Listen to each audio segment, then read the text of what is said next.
guys, welcome back to my channel. This is Padmanabh Sharma and in this video we will discuss about the third part of our video which is based on the topic Damnum Sine Injuria. Video start करने से पहले मैं आपको ये बताना चाहता हूँ कि एसेंशियल्स ऑफ टॉट इस टॉपिक पर जो है मैं ऑलरेडी 2 वीडियोस बना चुका हूँ। पहली वीडियो जो थी हमारी एक्ट और ओमिशन पर थी और दूसरी वीडियो हमने इंजुरिया साइन डेमनो पर बात करी थी दूसरी वीडियो में। तो अगर आपने दोनों वीडियोस नहीं देखी हो तो लिंक जो है आप लिंक डिस्क्रिप्शन में है और ऊपर आई बटन पर भी है, तो आप देख सकते हैं जाकर। तो अब स्टार्ट करते हैं हम डैमनम साइन इंजुरिया। डैमनम साइन इंजुरिया जो है वो 3 वर्ड से मिलकर बना है, डैमनम साइन इंजुरिया, जहाँ पर डैमनम का मतलब होता है damage which means substantial harm और loss in the form of जो कि money, health, comfort, service etcetera इनके फॉर्म में है होता है। साइन का मतलब होता है विदाउट, इंजुरिया का मतलब होता है लीगल इंजुरी। लीगल इंजुरी से मतलब क्या है? लीगल इंजुरी मतलब क्या कि मतलब प्लेंटिफ का कोई लीगल राइट का वायलेशन होना या फिर उसके लीगल राइट का ब्रीच होना या कहते हैं उसके लीगल राइट का इन्फ्रिंजमेंट होना। ठीक है, इसे हम लीगल इंजुरी कह रहे हैं। तो कंप्लीट मीनिंग समझें इसका हम, तो है इसका मतलब है डैमेज विदाउट लीगल इंजरी।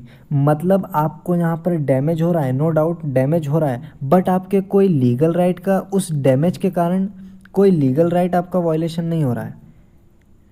और जब तक आपके लीगल राइट का वायलेशन या फिर ब्रीच या फिर इन्फ्रिंजमेंट कह दें, अगर आपके लीगल राइट का वायलेशन नहीं होगा, जब तक आपके लीगल राइट का वायलेशन नहीं होगा तब तक आपको जो है आप टॉर्ट में एक्शन नहीं ले सकते। नो डाउट आपको डैमेज हो रहा है, बट जब तक आपके लीगल राइट का वायलेशन नहीं होगा ना, जब तक आप टॉर्ट में एक्शन नहीं ले सकते। इसको और अच्छे से समझने के लिए हम इस केस को पढ़ते हैं। केस का नाम है ग्लॉसेस्टर ग्रामर स्कूल केस।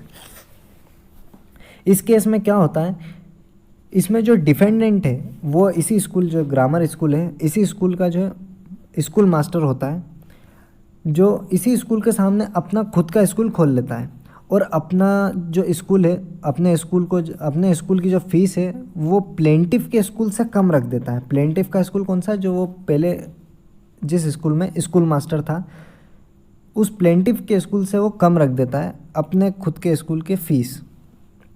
अब बिकॉज ऑफ द कंपटीशन, क्योंकि उसने नया स्कूल खोल लिया उसी स्कूल के सामने, फ़ीस भी कम कर दी, तो जो बच्चे थे वो उधर जाने लगे, जिससे कि प्लेंटिफ के स्कूल जो प्लेंटिफ को था वो नुकसान होने लगा। अब प्लेंटिफ को भी जो है अपने स्कूल की फिर फीस कम करना पड़ी, 40 पेंस से 12 पेंस करीब पर क्वार्टर करनी पड़ी। अब जिसके चलते हुए जो प्लेंटिफ को यहाँ पर नुकसान हुआ, डैमेज हो रहा है, उसको डैमेज हुआ, तो प्लेंटिफ ने केस फाइल करा, तो कोर्ट ने यही हेल्ड करा कि इसके लिए जो है आपको जो है रेमेडी नहीं मिलेगी।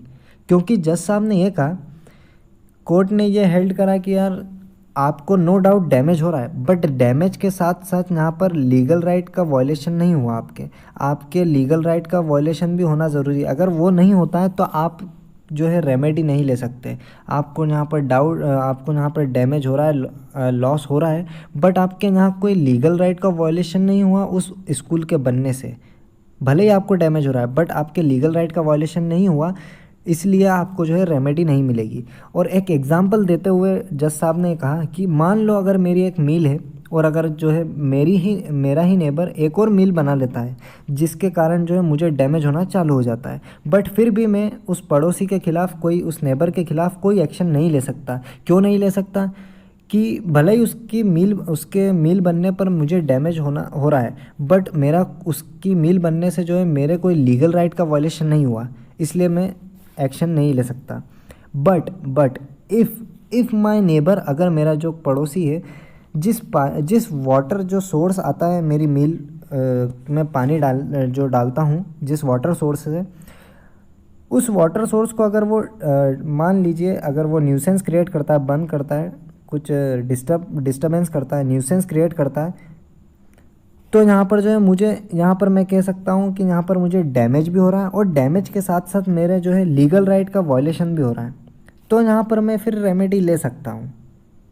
अगर यहाँ पर मतलब कुल मिला के बात यही है कि डैमनम साइन इंजुरी हमें यही बता रहा है कि अगर आपके लीगल राइट का वायलेशन नहीं हुआ तो आप कोर्ट में एक्शन नहीं ले सकते। नो डाउट आपको डैमेज हो रहा है, बट लीगल राइट का वायलेशन नहीं होगा तो आप टॉर्ट में एक्शन नहीं ले सकते।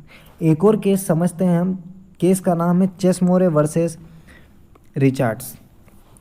इस केस में क्या होता है, प्लेंटिफ जो है हमारा मिल ओनर होता है और इस मिल के लिए वो 60 सालों से मतलब जो रेनफॉल होती है उससे जो बचा हुआ पानी इकट्ठा रहता है वो यूज़ करता है अपनी मिल के लिए, 60 सालों से कर रहा था। ठीक है, अब डिफेंडेंट जो है वो अपने खुद के, अब डिफेंडेंट रहता है, अपने डिफेंडेंट जो है अपने खुद के एरिया में एक वेल बना लेता है, कुआं खोद लेता है, और वो जो सारा पानी आता था वो अब डिफेंडेंट जो है उसके वहाँ इकट्ठा हो जाता है उस कुएं में, वेल में। तो यहाँ पर जो है प्लेंटिफ को पानी जाना बंद हो जाता है, जिससे कि उसे एक कंफर्ट लॉस हुआ, उसे नो डाउट डैमेज हुआ, बट उसके कोई लीगल राइट का वॉलेशन नहीं हुआ, क्योंकि जो है आफ्टर ऑल जो वेल है वो जो डिफेंडेंट ने उसके खुद के एरिया में करा था, उसने कोई लीगल राइट का वॉलेशन नहीं करा, इसलिए जो है आपको नो डाउट यहाँ पर डैमेज हुआ, बट आपके कोई लीगल राइट का वॉलेशन नहीं हुआ, इसलिए आपको रेमेडी नहीं दी। So that's all for today. I hope you like this video. If you like this video so please like, share and subscribe. और इसमें यही था वीडियो, कमेंट करके ज़रूर बताना कि वीडियो कैसी लगी। Thank you.